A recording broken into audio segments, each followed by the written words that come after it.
5 calon tenaga kerja wanita kabur dari lantai 4 Balai Latihan Kerja Luar Negeri PT Sentral Karya Semesta di Jalan Rajasa, Kecamatan Kedung Kandang, Kota Malang, Rabu, tanggal 9 Juni tahun 2021, malam.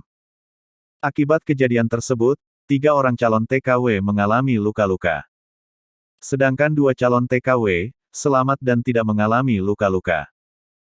Seorang warga sekitar yang juga merupakan saksi mata, Halimah mengatakan kejadian itu terjadi sekitar pukul 19 waktu Indonesia Barat.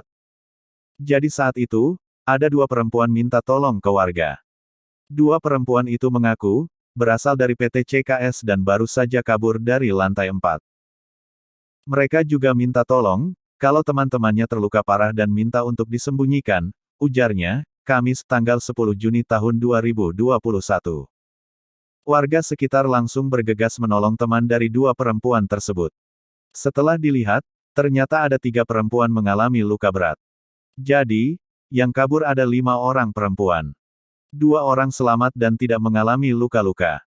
2 orang mengalami patah tulang, sedangkan 1 orang berdarah di bagian kepalanya, jelasnya. Warga langsung mengangkat dan membantu korban terluka ke salah satu rumah warga.